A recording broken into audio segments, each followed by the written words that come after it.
Hola, ¿cómo están? Bienvenidos a esta nueva edición de Smart Cherry Interview. En esta oportunidad estamos junto a Cristian Borowski. Él es asesor entomológico y miembro del Centro de Investigación CIDAL, a quien damos la bienvenida, Cristian. Un gusto tenerte acá.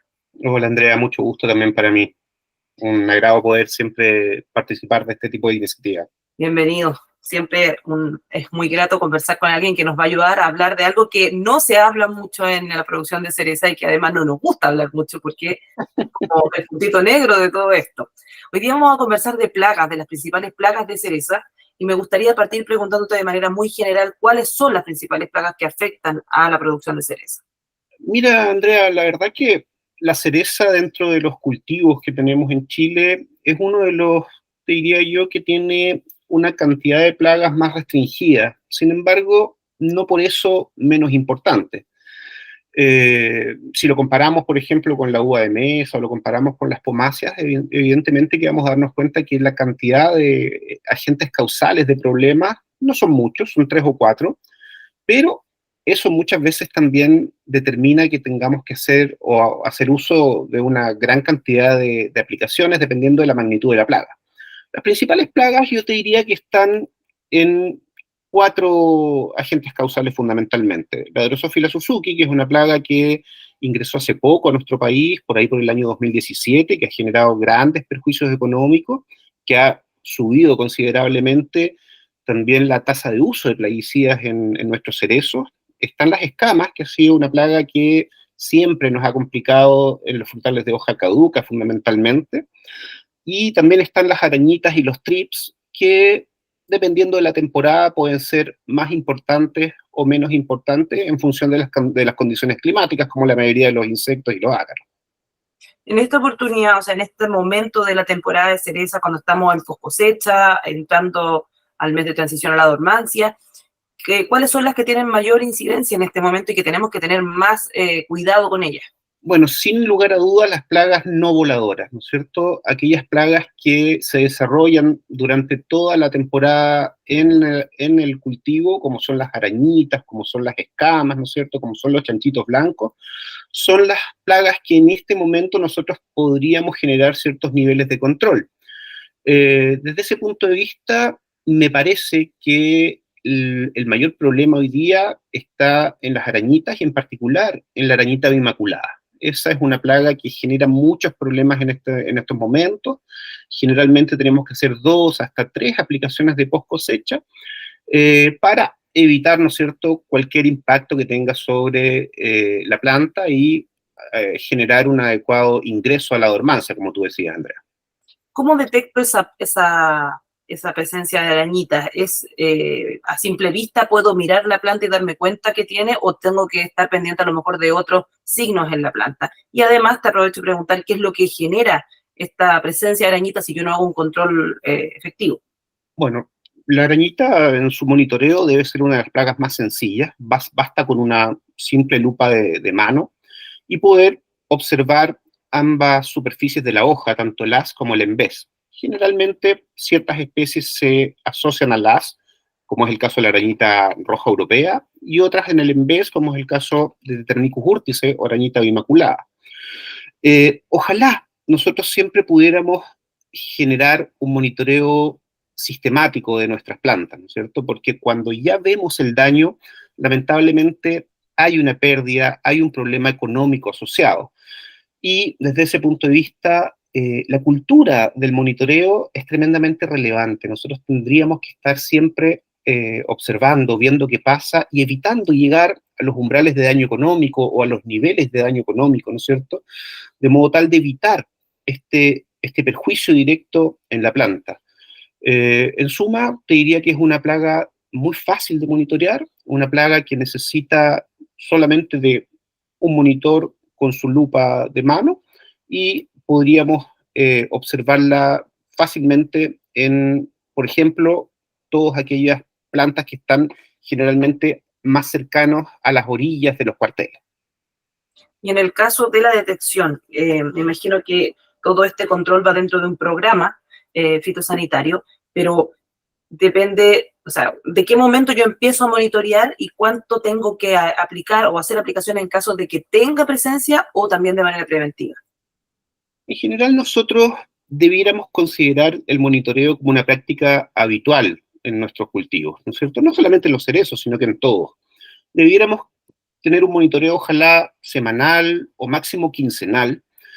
Y respecto a la segunda pregunta, que es cuándo aplicar, eso va a estar determinado por la condición del campo. ¿Ya? Es lo que se conoce umbral de daño, como umbral de daño económico, es decir, el momento en que la cantidad de insectos o ácaros, en este caso, debe ser intervenido para evitar que sus poblaciones escalen a un nivel superior donde nos va a generar el daño. Es decir, es una forma preventiva. Pueden ser 2 arañitas por hoja, pueden ser 4 arañitas por hoja, pero lo que no se puede hacer es generalizar. Cada predio, cada sector del predio tiene un umbral de daño diferente. Pueden ser 1, pueden ser 2, pueden ser 4. Y asimismo, dependiendo de la plaga, vamos a tener también umbrales que son dinámicos, ¿no es cierto? En ciertos momentos de la campaña vamos a necesitar umbrales más restrictivos y posteriormente vamos a necesitar umbrales que puedan ser un poquito más laxos. En cuanto a Drosophila Suzuki, coméntame un poco lo mismo que hablamos recién de arañitas. ¿Cómo detecto la presencia? ¿Qué tengo que hacer? ¿Es necesario también este monitoreo tan constante o hay una época del año donde Drosophila Suzuki está más presente que el resto del año? Muy buena la pregunta, en realidad. En Drosophila es diferente, ¿ya? Drosophila es una plaga voladora, una plaga que va a estar permanentemente ejerciendo una presión sobre mi cultivo. Y desde ese punto de vista, nosotros necesitamos hacer 2 cosas. Primero, un monitoreo para establecer cómo son las magnitudes de la temporada, y ese monitoreo se realiza mediante trampas con cebos alimentarios. Este cebo no es otra cosa que el vinagre de manzana, ¿ok? Se utilizan 3 o 4 trampas por cuartel, y esas trampas deben ir dispuestas siempre, ojalá, en las zonas más húmedas o en las orillas de los cuarteles. En general, la Drosophila Suzuki afecta en función del estado fenológico de la planta, ¿ya? Así, desde color pajizo hasta la cosecha, nosotros debiéramos, en condiciones de presencia de Drosophila Suzuki, tener un control prácticamente continuo a residualidad de los productos químicos. Un producto químico, un buen producto químico, va a generar un control no mayor a 7, 10 días en el mejor de los casos, ¿ok? Por lo tanto, tenemos que asegurarnos que hayan aplicaciones sucesivas en función de su residualidad desde el inicio del color pajizo hasta la cosecha, ¿vale? En el caso de las alternativas biorracionales o biológicas, son muy interesantes, son muy, muy atractivas porque generalmente no entregan residuos a la fruta, no aportan residuos, pero hay que considerar muy bien sus residualidades. Es usual que los productos biorracionales tengan residualidades más acotadas que los productos convencionales. ¿Y eso implica que su efecto es más acotado también? Efectivamente, tiene una residualidad en días menor, 5 días, 4 días, 3 días, en ocasiones menos incluso, ¿ya? Y eso hay que conocerlo muy bien. Los grandes problemas que tenemos con Drosophila Suzuki, Andrea, están determinados por 3 factores. Primero, una inadecuada época de la aplicación. Vale decir, no respetamos el inicio de color pajizo, sino que nos vamos más bien a quiebre de color, ¿ok? En esos 2 o 3 días se nos puede meter la plaga. 2, una incorrecta elección de los activos. Muchos productos que usamos frecuentemente en el control, por ejemplo, de escamas o de chanchitos blancos o de polillas, no son útiles en la Drosophila Suzuki. Y 3, una sobreestimación de las residualidades de los productos. Los productos no dan 12 días, no dan 14 días, dan 7. En el mejor de los casos pueden dar 10. ¿Ok? Entonces, cuando nosotros conjugamos esos 3 factores y los abordamos correctamente, los problemas de Drosophila se van prácticamente a cero. ¿Ok? Siempre, cuando tengamos un problema de Drosophila, va a tener que ver por alguno de estos factores o bien porque la calidad de nuestras aplicaciones no es la óptima. Ahí también juega un rol fundamental, me imagino, todo lo que tiene que ver con la calibración de maquinaria y con un cubrimiento correcto y todo ese tipo de cosas. Absolutamente, absolutamente. Una correcta calidad de aplicación siempre se refiere a velocidades lentas de aplicación, 3,5 kilómetros por hora, ojalá. Presiones moderadas, que si bien están determinadas por el fabricante de la boquilla, yo te diría que entre 6 y 8 bar es más que suficiente. y evitar también los momentos en que las condiciones climáticas son adversas. Fundamentalmente me refiero a temperaturas muy altas o momentos del día en que las velocidades del viento son muy elevadas también. Perfecto. Y respecto a escamas, también debo prestar atención en post cosecha, en qué época del año, cómo la detecto. Bueno, interesante. Cuando hablamos de escama, nos referimos a más de una especie, ¿ok? Generalmente nosotros tenemos un muy buen control de escama de San José. La escama de San José tiene 3 generaciones durante la campaña, durante la temporada, y está muy bien controlada desde salidas de invierno hasta noviembre. Tenemos muy buenos niveles de control. Pero lamentablemente el gran problema es con otra especie de escama, que es la escama coma o escama morada del manzano, Lepidosaphes gulmi. Esa escama en realidad tiene una biología absolutamente diferente que la escama de San José. No es afectada por los tratamientos de salidas de invierno, que son muy efectivos en escama de San José, fundamentalmente porque inverna como huevo y no como ninfa de primer estado, como en el caso de la escama de San José. Por lo tanto, inverna como un estado no susceptible a las aplicaciones de salidas de invierno. Y posteriormente tiene 2 épocas de migración, y que no coinciden tampoco con la escama de San José. La más importante ocurre desde fines de septiembre hasta octubre.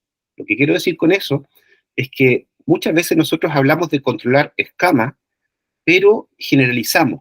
Y un muy buen control de escama San José no necesariamente es un buen control de escama coma, ¿ok? De hecho, un dato bastante interesante es que la primera causa de rechazos cuarentenarios en las cerezas chilenas es precisamente la escama coma, ¿ok?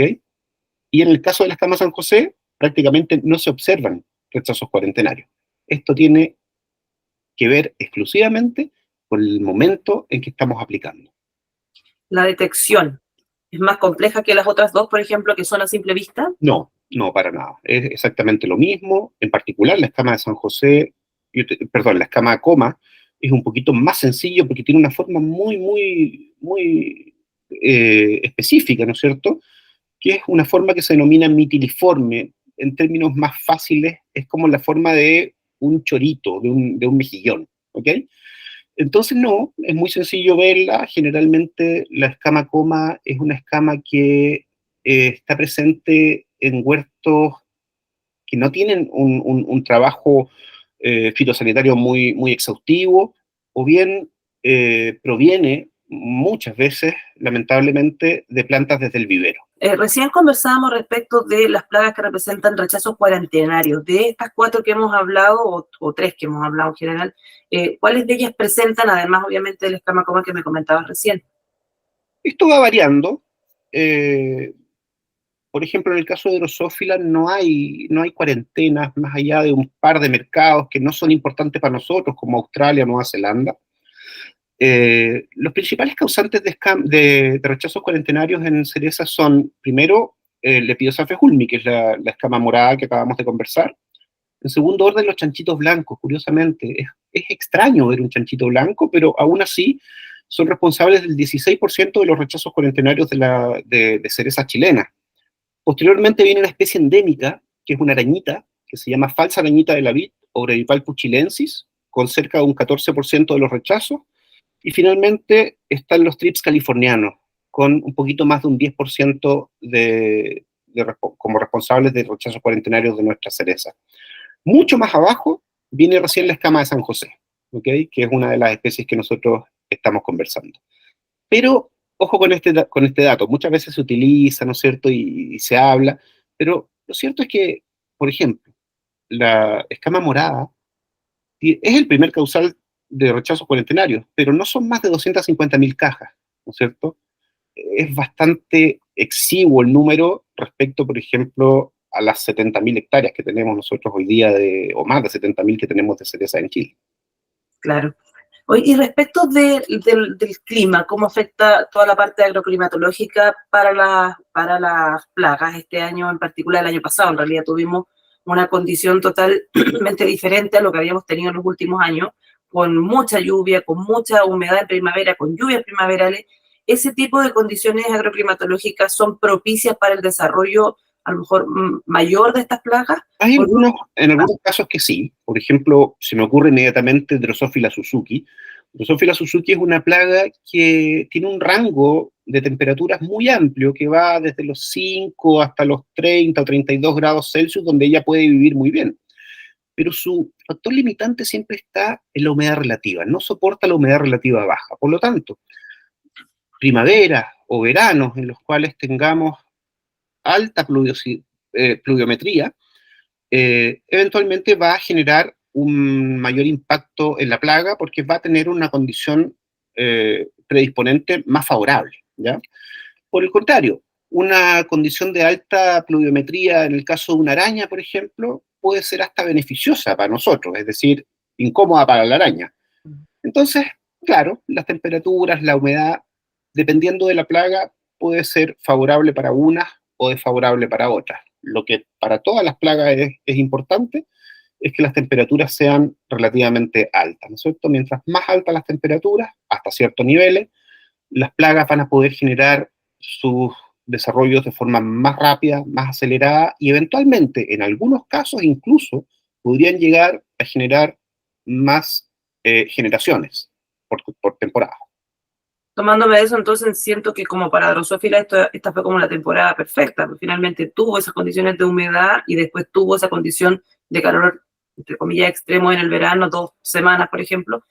¿Se vio eso en los huertos, más presencia de Drosophila que otros años? Yo creo que sí. Yo creo que vimos más, sobre todo cuando nos desplazábamos hacia el sur, pero yo creo que la gente ya tenía bastante claro cómo controlar la drosófila, por lo tanto la incidencia del problema probablemente no fue mayor que otras campañas, pero cuando uno analiza, por ejemplo, los monitoreos de esta temporada respecto a los anteriores, en algunos, en algunos predios nosotros llegamos a tener 3 veces más de presencia de drosófila o de captura de machos de drosófila que en campañas anteriores. Sí, definitivamente.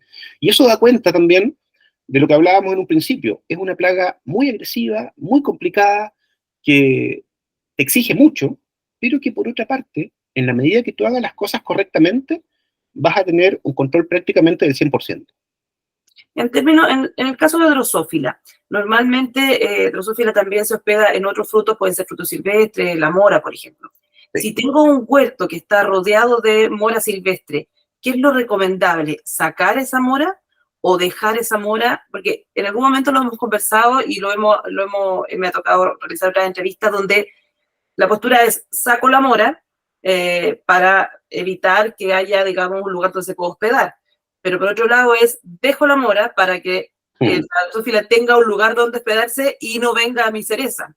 Bueno, y tú lo has dicho muy bien, Andrea, en realidad son dos posturas que yo no sé cuál está correcta y cuál no. Lo que te podría decir es que en lo personal no hago aplicaciones en los hospederos alternativos. Y te puedo justificar por qué. Primero, porque la drosófila, como dijimos en un principio, no está todo el año asociado a estos hospederos, sino que solamente cuando puede cumplir su ciclo en ellos, es decir, desde quiebre de color en el caso de la mora hasta la cosecha. En el caso de la cereza, desde inicio de color pajizo hasta la cosecha. En ese momento la fruta tiene las condiciones óptimas para poder recibir, ¿no es cierto?, los huevos de la Drosophila Suzuki. ¿Qué quiero decir con esto? La época en que la mora está susceptible a la drosófila no es la misma época en que la cereza está susceptible a la drosófila. Es decir, el color pajizo de la cereza se da mucho antes que el quiebre de color en la zarzamora. Por lo tanto, no creo que sea conveniente hacer aplicaciones. Por otra parte, hay que considerar lo siguiente. Estamos nosotros en nuestra industria en monocultivos, ¿no es cierto? Y todos estos hospederos alternativos generan un quiebre a ese monocultivo, le dan mayor biodiversidad. Y muchas veces en estos hospederos alternativos donde se crían muchos enemigos naturales, que a lo mejor no son efectivos en el caso de la drosófila, pero sí lo son para los pulgones, para las escamas, para los chanchitos blancos, en fin. En lo personal, no creo que sea positivo hacer aplicaciones, pero he visto ambas posturas, ambas posturas. Lo que no he visto nunca es un antecedente científico que respalde la postura de poder aplicar y que eso genere un beneficio directo. ¿Mm? Perfecto. Y respecto de lo que está pasando en Ovalle, yo sé que no tiene directa relación, o sea, que es diferente, digamos, lo habíamos hablado previamente, viste lo que está pasando en Ovalle hoy día con la mosca de la fruta, que los productores están muy preocupados porque finalmente tiene que haber un lapso de tiempo donde no haya detección, digamos, de especímenes para que se pueda levantar esta cuarentena. ¿Qué es lo que pasa principalmente en la cereza con esa, con la presencia de la mosca de la fruta, que tuvieron que cambiar finalmente cuando se levanta la cuarentena? Hay que botar fruta en cierto predio, el resto del predio no se puede enviar a China a no ser que pase por un proceso que obviamente implica más costo, menos retorno. ¿Cómo es ese proceso? Tú me decías que era distinto, que finalmente hay que erradicar, no como ocurre acá, que finalmente hay que controlar. Efectivamente, el tema de la mosca de la fruta es totalmente diferente porque es una plaga que no está establecida, por lo menos desde Tarapacá al sur, ¿ya? Solamente se estableció en la zona del extremo norte de nuestro país, Arica y Parinacota, pero en la zona, te diría yo, productora de cerezas, es una plaga no presente, ¿ya? Eso es un gran beneficio para nuestras exportaciones, ¿no es cierto? Porque hay mercados como China que restringen a aquellas frutas que vienen de zonas donde está presente la Ceratitis capitata, mosca de la fruta. Tú lo resumiste muy bien. Se incrementan los costos de producción, hay que hacer eh, algunos extras, digamos, para poder exportar la fruta, y eso repercute directamente en la rentabilidad de nuestro cultivo.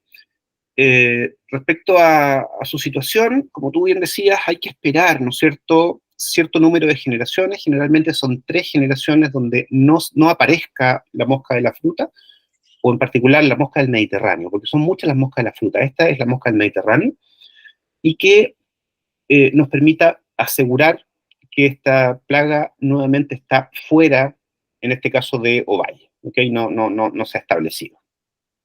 La presencia de la mosca de la fruta, en particular en las cerezas, genera algún tipo de daño en la fruta o solamente es esta, o sea, la detección la tenemos que generar nosotros, pero allá también me imagino que en destino del monitoreo y podrían detectar que finalmente es una mosca que está, lo digo desde la total ignorancia esto, que Sí, por está supuesto, la cereza es un hospedero de mosca de la fruta, puede generar un daño muy similar al que genera la Drosophila Suzuki, quizás no tan intenso, pero sí muy parecido.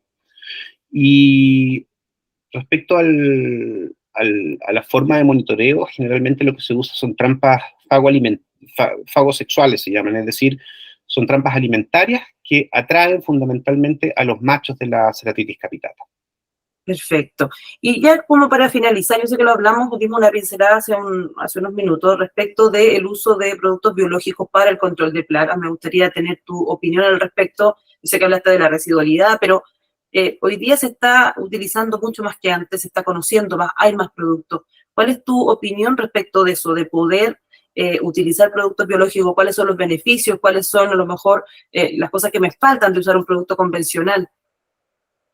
Bueno, los productos biológicos o biorracionales, en realidad, como tú dices, están cada día más presentes en nuestros programas. Tienen muchos beneficios. El primero y el más importante, a mi juicio, tiene que ver con que no incorporan residuos y que nos permiten muchas veces poder, por ejemplo, continuar nuestras cosechas teniendo una residualidad del producto o un control del producto. Cualquier producto convencional que uno use, por ejemplo, en épocas de cosecha, van a ser 2, 3, 4, 7 días de carencia, donde yo no puedo ingresar a cosechar, porque tengo que cumplir, ¿no es cierto?, con este intervalo de precosecha que garantizará que no tenemos los residuos sobre los límites máximos autorizados. Pero claro, por otra parte, los biorracionales son productos que hasta el momento no tienen la misma potencia que los productos convencionales. Yo los utilizo ampliamente, trato de intercalar productos biorracionales entre productos convencionales, de manera de poder ir haciendo un control y una rotación más interesante de las moléculas. Y en el mercado chileno yo te diría que por lo menos hay 4 o 5 alternativas que se utilizan mucho y con muy buenos resultados. Y finalmente me gustaría pedirte que pudieras entregar alguna recomendación respecto a las plagas o al control de plagas a los cereceros, dando algunos tips o resumen de lo que hemos hablado el mismo día de hoy. Bueno, básicamente yo la recomendación quería, sobre todo, es poder llevar un adecuado monitoreo durante toda la temporada, durante toda la campaña que tenemos. Muchas veces el monitoreo es como el pariente pobre, ¿no es cierto?, del control, pero creo positivamente que es una herramienta fundamental para poder racionalizar el uso de los productos. No deberíamos continuar trabajando a calendario, sino que lo que hablábamos al principio, en función de umbrales de acción o de niveles de daño económico. Por otra parte, creo que es importante asegurar una adecuada aplicación. ¿Ya? La calidad de la aplicación muchas veces es más importante incluso que la elección del activo que estamos realizando o aplicando. Ya lo dijimos, una correcta aplicación son velocidades bajas, presiones moderadas y momentos del día en los cuales el producto nos aseguremos de que quede correctamente depositado en la planta. Y finalmente, cuidar el tema de las eventuales resistencias, ¿no es cierto? Hacer programas que no repitan grupos químicos, que vayamos alternando los grupos químicos. Eso creo que es la base del éxito no solamente en cereza, sino que en cualquier frutal y respecto al manejo de fitosanitario. Perfecto. Bueno, Cristian, muchísimas gracias. Muy interesante la entrevista. Sabemos también que para los seguidores de Smart Tree también lo va a hacer. Y por supuesto te dejamos invitados para otra oportunidad para que podamos conversar. Hay tanto que hablar en esta materia, así que por supuesto va a haber otra oportunidad en que podamos seguir abordando este tema. Bueno, Andrea, muchas gracias por la entrevista y, como les dije en principio, un agrado siempre poder participar de esta iniciativa. Genial. Bueno, nosotros dejamos invitados también a todos nuestros seguidores a revisar nuestras redes sociales. Estamos en Facebook, estamos en Instagram, estamos en X y también estamos, por supuesto, en LinkedIn. Y también, por cierto, dejarlos invitados a Smart Cherry TV, donde jueves por medio tenemos reportajes, todos los viernes estamos con Cherry Tips y diversos materiales que sabemos que van a ser muy útiles para ustedes que están en todo lo que es la industria de la cereza. Que estén muy bien.